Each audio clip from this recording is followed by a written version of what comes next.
Hello, Night Nation. I'm Trylko from the Sons of UCF, joined by Eric Lopez of the Black and Gold Banneret. Welcome to Around the Kingdom. Elo, hello. Hello, Trace. Welcome back. Coming up on the fastest UCF show around, the night season comes to an end. But is that reason to be excited about? We look ahead already to next year because, well, why not? Is the Big 12 going to be a multi-bid league, or is Trace going to be livid come Selection Sunday? Plus, hey, how about that Hoops team? They keep winning. Why don't we pay attention more? That's all coming up on this edition of Around the Kingdom. Before we get going with all of that, Elo, let us welcome in the third member of our team. He is Adam Eaton from the Sons of UCF, keeps an eye on the clock, keeps us on our toes. Adam, hello. Gentlemen, hello. Look, I am really relieved because I thought both of you two got on the plane with Lane Kiffin to LSU. So I'm glad to see you're both still here and still part of the UCF family. Thank you, Adam. Check back in a bit. Well, that's a wrap, Elo. Knights lose 41-21 at BYU. They led 14-0. I know you were busy covering basketball, the men's team. You were broadcasting the game, but UCF led this game 14-0 and then gave up 41 points, lose 41-21. Finished the season at 5-7. Elo, what's the big takeaway from the game in Provo? The most shocking part of the year for me this UCF football season is when I clicked after a basketball media timeout and I see it's 14-0 UCF. I'm like, is this accurate? Is the internet broken? What happened here? How ironic that this defense and special teams that we've been bragging and giving compliments all year played their worst game of the year, both in the last game of the season, when the offense actually showed a pulse. Go figure. Good start, but again, they just don't have the horses. And my big takeaway, too, is we are way, way, way, way, way behind the top teams in the Big 12. It's not close, Trace. Well, and they saw both Texas Tech and BYU will play in the Big 12 championship, so that is the barometer. Scott Frost has even said that. Knights finished 5-7 on this season, Elo. But some people think, Trace, it was a successful season. Our friends at the Pegasus podcast are celebrating. Wow, this team overachieved. It's a good year. It's week 0. Let's give a pass. Are you happy? Do you think it's a success or disappointing year? I think the minimum standard should be a bowl appearance. So that was 6-6, which is what I predicted. There were opportunities there. We can talk about the talent on the roster, but 5-7, while a one-game improvement over Gus Malzahn's final season at 4-8, I don't consider a 5-7 season to be a successful season. So I think they missed the mark. Let me ask you this question: is there anything about this season that is even remotely memorable at all? Remotely memorable? Yeah. That's an interesting question. That will be things like the tough penalties that occurred in games, the way they defeated themselves at times, the opportunity to win the Kansas game, the Houston game. Sure. I do think the spontaneous moment of all the students rallying them by taking off the shirts and waving their T-shirts was a memorable moment. But I don't know that we're going to look back too fondly on this. And I think maybe there's a little bit of hope as you turn the corner. There is? Okay, if you say so. No, this is not a good this was a disappointing season. To me, if you're under 500 as a program in the state of Florida, it's a disappointing season. There's no excuse for that. And they had chances to be a bowl team and failed. Period. I don't think they weren't even competitive in any of the games you were at on the road, Trace. Name one. They were it was just bad. Very forgettable seasons, my point. That one that I will never think back of again, hopefully. Put it behind you. You mentioned Pegasus podcast. Christian Simmons on the post-game show saying the coaching staff, Scott Frost, overachieved this season considering the talent that they had on the roster. What say you? I think Christian maybe he's talking about – are you sure he's not talking about the jerseys? Because I would agree. I thought the jerseys this year overachieved. The roster – the team – Trace, how can you overachieve? Coaching staff, not necessarily the team. No, they didn't overachieve. Trace, what did you predict before the year in August? What did you pick? 6-6. What did I pick? 6-6. What did the majority of the people that made picks said? 6-6? Would you say that's accurate? Yeah, but somewhere between 5 and 7. There were the outliers, of course. That's not overachieving, though. Overachieving would be, wow, we thought this was a 2-win team. Like 2016, the thing that was the reason that was successful, you went from 0 wins to 6. You didn't do anything. No, I don't think they overachieved. I think the defense had talent, not good enough talent. The offense I would argue the coaching staff is the reason why the offensive staff, that the roster is not as good as it is. If maybe it was average, you would have gotten to a bowl. That would have been overachieving if you would have won 7-8 games. I would say, though, I think that Alex Grinch probably overachieved more than what people's expectations were. I'll give you that. I'll give you that. I'll give you that. Yeah, I'll give you that. Again, if your expectation was 6-6, I don't think they overachieved. I don't think they achieved. They underachieved. That'd be like telling a student. That would be like telling a student, "Hey, you got a D in the class, but you overachieved. You really deserved an F." Yeah, that's really what it is. Thank you. Oh, speaking of grades, that was the segue. Is what we call it in the business, folks. You love final grades, Trace. Here you go. Give me your offensive grades, position by position overall. You want mine first, and then you'll come counter? Yes. All right. Yeah. Overall grade for the offense, Elo, D. I stayed away in all of my grades from pluses or minuses. I just went with the straight normal grades. D on the overall offense, D on the quarterbacks. Elo, did you know 12 touchdowns, 12 interceptions for the collective of pass throwers? A season ago, 14 touchdowns, 11 interceptions. Neither mark particularly good with the multiple quarterbacks used. D for the quarterbacks. Running backs, a C. I think they were held back by the offensive line. Tight ends, wide receivers, give them a C. That's being generous. I think the tight ends helped that out a good bit. And the O-line, you were right, I think, halfway through the season when we did this, and you said you give them the benefit of the doubt because of losing their position coach. But I'm going to give them a D. There were a lot of penalties, false start penalties, pre-snap penalties, a mess all season long. I give the O-line a D. That's why it just, an anemic offense has held them back from hitting that bowl eligibility. I agree with all your grades except running back. I'm actually giving running back an F. Ooh. They're a big disappointment. Wasn't that supposed to be the strength of this team? And I understand what you're saying about the offensive line, but did Nixon live up to your expectations, Trace? When given the ball, he could run fast on the outside, but 3 carries in the season finale against BYU. It's not an offensive line issue. Scott Frost would say they were behind at times and they had to get away from the running game. I don't know that I buy into all of that. I had higher expectations for Jaden Nixon. And me too. I think a lot of people did. 4 touchdowns on the season, 4 touchdowns over a 12-game season. We barely see Gage. Swint doesn't get a snap. Well, they were hurt. Remember, they got hurt. But that's a problem. I don't know what we have next year at the running backs. I felt like, hey, going into next year, we'll be fine.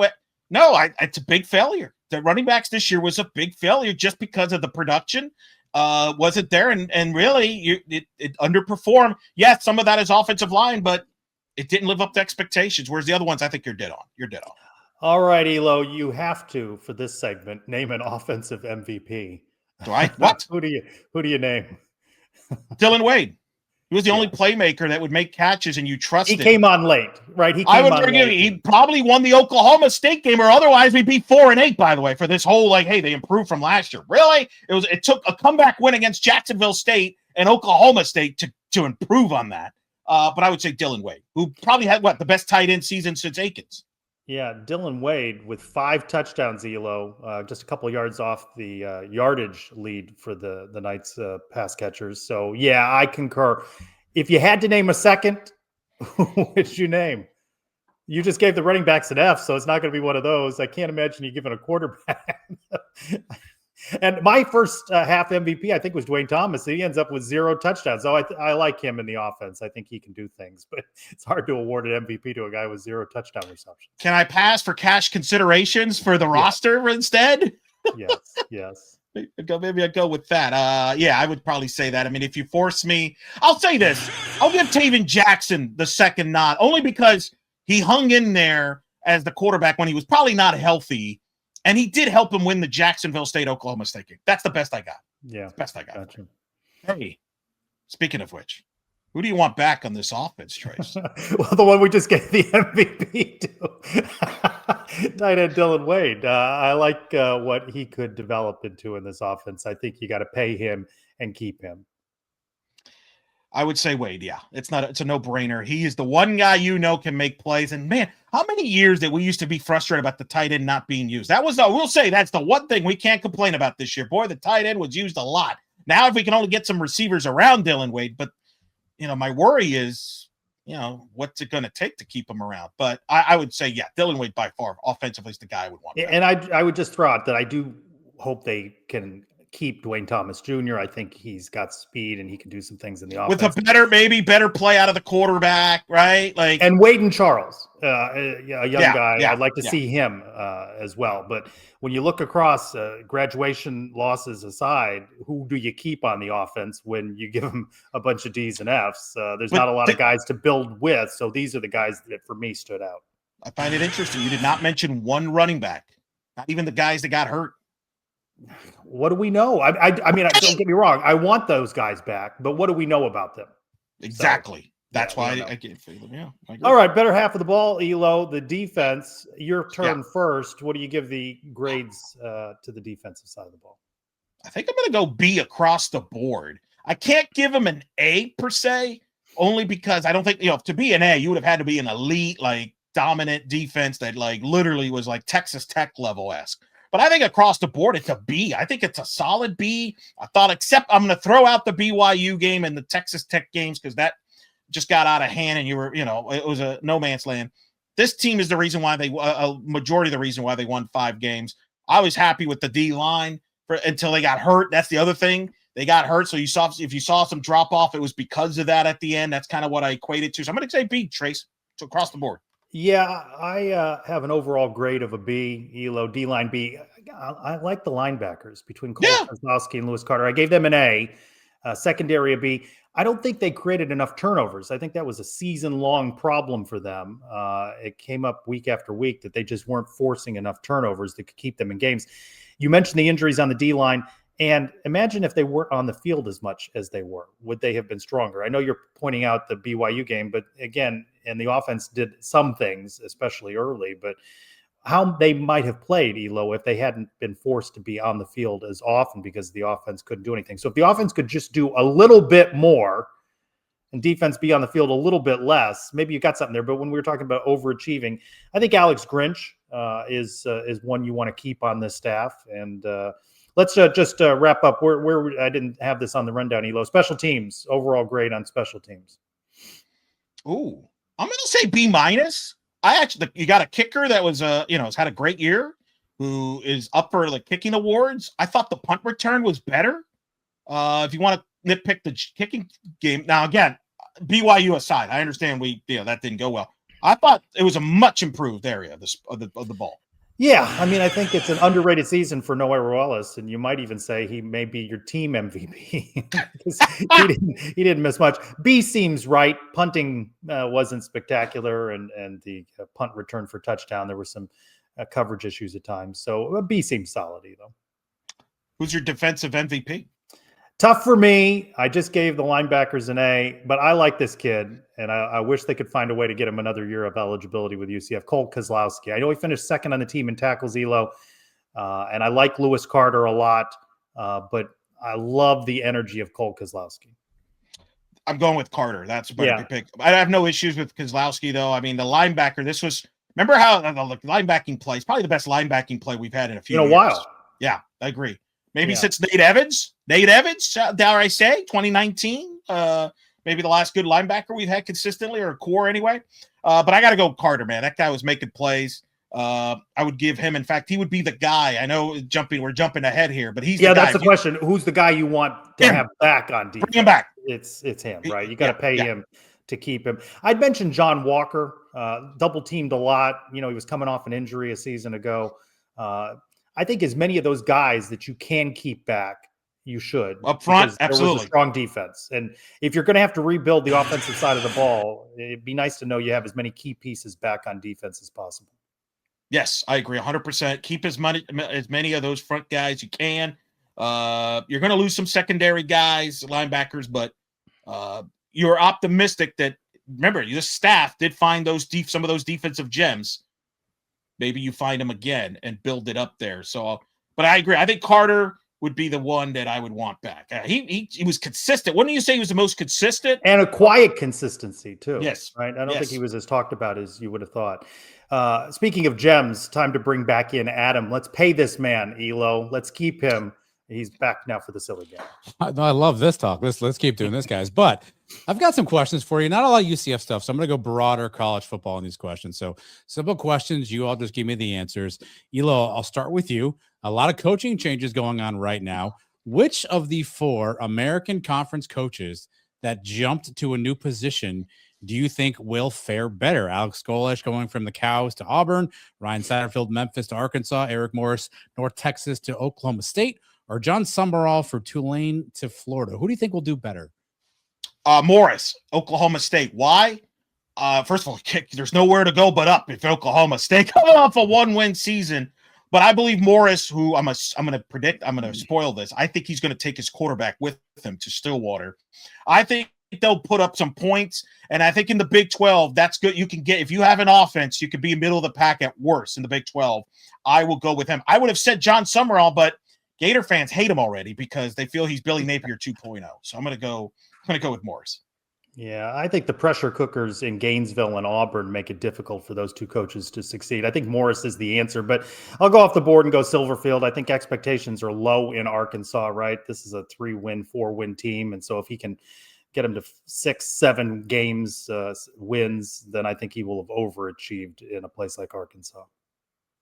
All right, Trey, so it starts with you. There was a 12-hour window where folks thought that Kalani Sitake may be leaving BYU for Penn State.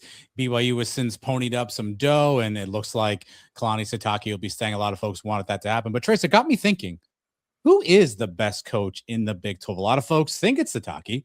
Who do you think is the best coach in the Big 12? Dave Aranda. No. I like Sitake. I wonder if McGuire's is as good a coach as, the roster he has built around him and all the money they've spent. I guess Sitake, though I like the job Willie Fritz has done in Houston. I think there are some good coaches in this league. And let's not forget your guy, Brett Brennan. Cody Campbell is the. Oh no, wait! I would pick him if it's building a roster. So Adam, are you judging based on this year, or just overall body of work? Overall body of work. I was surprised how many people were very affluent of like, hey, we need Kalani Sitake in the Big 12. Maybe wonder if folks consider him the best coach in the Big 12. I think Kyle Whittingham is the best coach if you go on resume. He's won conference championships. He's been, to the Rose Bowl. So if you're going on resume, I would go Kyle Whittingham. And they had a good team at Utah this year, a couple of plays away from being the Big 12 title game if they win that BYU game. So I go Kyle Whittingham. Fun fact, on Tuesday, reported Joe McGuire signed a 7-year contract extension, so he'll be staying around Texas Tech. Last one, Elo, speaking of Texas Tech, and we're in the portal era, it's opening up here in about a month. Last year, UCF lost Lee Hunter to Texas Tech. They came right in and ripped him off the roster. So, Elo, there's one player in the entire Big 12 that you could rip off a roster and put on UCF's roster next year. Who is one player you would rip off a team and put on UCF's roster? Easy. Levitt, quarterback, Arizona State. Put him right here. Put him at UCF. You got a quarterback that Scott and McKenzie can work with. Now you got excitement and a team that should be able to win 7-8 games. That's how much of a quarterback difference would make. And Levitt led Arizona State to the Big 12 title game a year ago, and there's rumors that he's probably going to enter the portal. So why not? Let's go for it. Cody Campbell, Trace Trylko. Who do you want to put on UCF's roster? Got to be a quarterback. And we heard so much about Bear Brockmeyer on Saturday. We though? Yeah. Did we? Definitely a quarterback. Not anyone in particular, but just a veteran, strong quarterback that could come in. Remember, there were 9 Big 12 schools that were returning veteran quarterbacks, and you could see that play out over the course of the season. So a veteran, strong, upper-tier quarterback who can win games is something UCF desperately needs. So no name in particular. I'm joking about Bear Brockmeyer, but I do like the potential that you show when you have a freshman lead you to a season like BYU's had. Well, if you watch the broadcast, he's the second coming of Tim Tebow, everybody. I have not had a chance. Hey, don't go anywhere yet, Adam. I would like you to please reveal how A.G. Adai helped me overcome your lead going into the final week of the season. Yeah, sit tight there. He got you 15 points, though, Trey. It's 19.5 for the week for you. Eric Lopez, 14.5. I cleaned up with 25 points this week. These season-ending totals are as follows. Third place, Eric Lopez, 147.5. Trace Trylko, second place, 197.5. Adam in first place with 248. But, guys, I have some fun stats for you. Some fun stats for you. Trace Trylko, you stuck with Marcus Burke all season long. He went 8 of 12 weeks, getting you 0 points, including everything from the last 6 weeks. He did not get you a single point. Well, Eric we were Lopez, only allowed 2 waiver wire moves, right? And you clearly missed on that one. Eric Lopez, you kept DJ Black all season long. 7 of 12 weeks, he got you 0 points. Jaden Nixon, leading scorer for the team for me, 74 points, followed by Lewis Carter, second leading scorer, 69.5, also in my team. And the best fact of all, Eric Lopez, you dropped Dylan Wade after game 8. For the last 4 games, Dylan Wade scored 37 points in those 4 games. Your entire team combined in those 4 weeks scored 39 points. Dylan Wade almost outscored your entire team. I was trying to be a good friend to you, Adam. That's all. Thank you. You are absolutely a gem of a friend. Well, we're a week or 2 away from doing our draft of the UCF men's basketball players going into the Big 12 schedule. So get ready, Elo, to overtake Adam there. At least we'll have a roster that's healthy hopefully at that point. Hey, schedule draft, Trace. Who'd you have in this BYU game again? Well, remember, it was a scheduled draft. It's not who I thought was going to win. I had UCF over BYU. That's a loss for me, Elo. Ouch. So what'd you end up record-wise? 2-2. Adam was 2-2, and you got 1 win, Elo. That ends up to 5. So who wins the tiebreaker between you and Adam? What's the tiebreaker? I don't know that there is a tiebreaker. Can we call the ACC and find out what their tiebreaker is? You know, when I polled on this, Elo, 44% of people thought that I had the best scheduled draft. 41% thought Adam did. 16% thought you did. They were wrong. So there's your tiebreaker, Elo. All right. It's completely way too early, Elo. We don't know who's going to be on any roster, but I'm going to give you the games that are on the schedule. We don't know when they are on the schedule, if there's back-to-back. We just know the home and the aways. I'm going to begin with the aways. Adam, if you can keep track here. I know what mine are, Elo. At Pittsburgh. At Pittsburgh. That's a loss. At Colorado. That's a loss. At Houston. Definitely a loss. You don't have a lot of faith that they're going to do anything on the road. At Kansas. That's a loss. That's a loss. At Oklahoma State, where they have a new with Morris, my guy. Oh boy, that could be a loss. That's definitely a loss. So you got them 0-5 on the road. What did you see this year on the road would give you confidence they can win a road game? Just before we switch to the home schedule, Elo, I got a loss at Pittsburgh, a win at Colorado because I've got to avenge that with my nephew. He's already talking trash. You love that road trip. You better give the team the tour. I got a loss at Houston, a loss at Kansas, a win at Oklahoma State. I got 2 wins on the road, Elo. 2 and 3 on the road. Okay, here's your home schedule, Elo. Bethune-Cookman. That's a win. That's your first win. So I don't know how you're getting this team to overachieving when you've given them 1 win so far through 6 games. Georgia State. That's a win.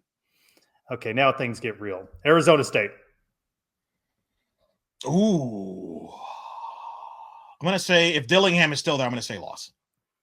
BYU. There's no way. There's no way they beat BYU at home. No, they're not going to beat BYU. Baylor. Win. TCU. Win. Iowa State. Win. So you got them at 5 and 7? That's right, baby. All right. Arizona State, that's a loss. BYU is Bethune-Cookman win. Georgia State win. Arizona State loss. BYU loss. Baylor win. TCU win. Iowa State win. 7 and 5.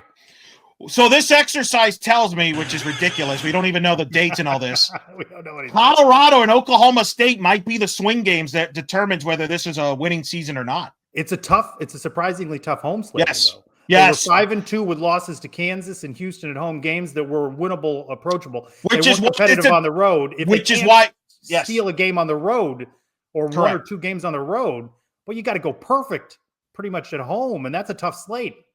It's arguably the toughest. It's on paper has a chance to be the toughest home slate they've had yet in the Big 12, which is what makes this season disappointing because the path was there to get to 6-7 wins. All right, that's a fun little exercise, Elo. Props. So, I think you won. You said there'd be more total points. I don't think you have to know what the exact temperature was to know that what was it wasn't 62, 38. Well, I looked up at they had it on the scoreboard. Who saw 62 points coming, huh? Who saw that coming? All right. Here's the prop. Over under 1.5 playoff teams the Big 12 will have in the 12-team playoff. 1.5. Under, because that transit. Oh, what do you got? 1 or 2? Yeah, I'm going to go under. Yeah, transitions us into the Big 12 championship. ELO, BYU, 1 loss on the season. That was to Texas Tech.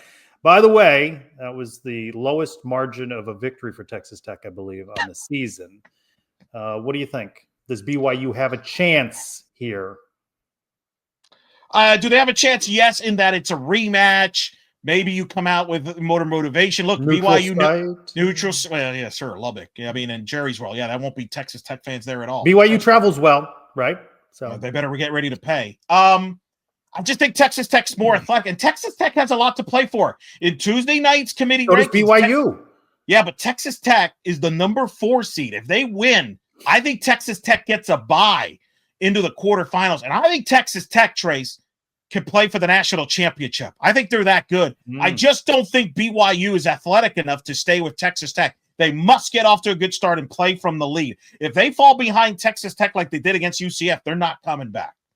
No, and they struggled in that last game, and they do have a freshman at quarterback, right? So that's still a factor. You saw both teams up close in person. What do you think? I think curious. Texas Tech is a better team, and I think they will win on Saturday. I hope it's a good game, though. Maybe Brett Yormark does have the WWE as a sponsor. Maybe you get some of the WWE officials and help you out here a little bit. So we both think Texas Tech wins. BYU would then be out of playoff consideration with 2 losses, both to Texas Tech. So. Correct. 1 bid league. And that's not, again, that's going to be an issue that the Big 12 is going to have, which is why I thought, and we'll get to this, I'm sure, all offseason, that guaranteed 2 bids should the Big 12 have taken that deal. Maybe, we'll see. We'll find out.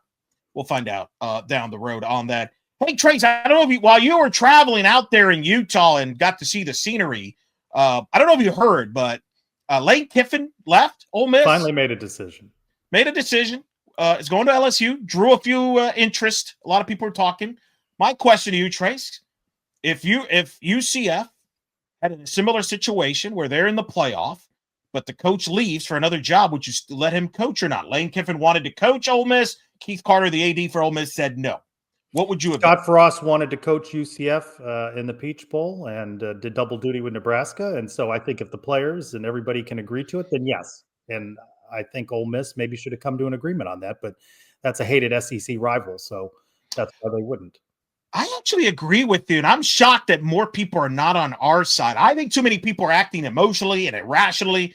Like, how is this benefiting Ole Miss that you don't let Lane Kiffin coach? This is your once in a lifetime. This is it. You're not Alabama. You're not going to get other chances like this. This is going downhill. Go all in. Can you imagine if UCF goes with Coach Walters and Danny White says, no, Scott, you can't coach this game, and you lose the Peach Bowl? You always wonder what if. Let Lane coach, come to an agreement where he doesn't pick your play. By the way, this nonsense about, he's going to be able to recruit the players to come to this, that's going to happen whether he's there or not. Go all in. This is your chance. I think Keith Carter dropped the ball, and they're going to regret it, especially if they lose in the opening round. All right, we're going to punt basketball to overtime, angering our basketball audience. One wrap-up for you on volleyball finishes 17-12 overall, 8-10 in Big 12 play in the first season under Matt Botsford. They're always going to be thinking, what if we would have beaten Texas Tech in volleyball, which does not have the roster. They overachieved in games you didn't expect and underachieved in games you thought they would win. If they win Texas Tech and the Brown matches, they might have snuck in. I know some people have asked, wait a minute, the Big 12, by the way, 10 bids into the NCAA tournament, the most of any conference. Some UCF fans ask you, wait a minute, UCF finished in the top 10. Why are they not in? Their RPI was not as good. It was in the 60s versus a Utah, which was in the 30s because Utah played a much tougher schedule. That's why UCF is not in. I don't have an issue with that. UCF had their chance. You win Texas Tech, you win Brown, you maybe sneak in. But look, I think there's some positives. Ava Armour, first team All Big 12 and Scholar Athlete of the Year. Congrats to her. Yeah, basketball talk on overtime. Bring back in Adam now. What did we get right? What did we get wrong? All right, here's what I got for you guys. The first back-to-back seasons, UCF has not made a bowl since 2005. You talked about penalties. UCF 122nd worst in the country with 7.5 out of 134 teams, tied with Miami, by the way. Dylan Wade, according to UCF Today, single-season tight end records for receptions, receiving yards, and touchdowns. Total defense, UCF finishes 38. Turnovers forced, UCF finishes 76 with 14. And for the first time I can remember in a long time, guys, UCF had no punts blocked and no kicks blocked this year. Well, there's that. One more thing before we go. If BYU versus Texas Tech wasn't exciting enough, one fan at Saturday's Big 12 championship gets a chance to kick a 35-yard field goal. It's worth $12,000 should it go through the uprights, which seems like a lot less money than that McAfee money that he gives away on game day. You'll find Around the Kingdom on the Sons of UCF YouTube channel, wherever you get your downloadable audio content. For Eric Lopez and Adam Eaton, I'm Trylko. Thanks, everyone, for watching this week's Around the Kingdom.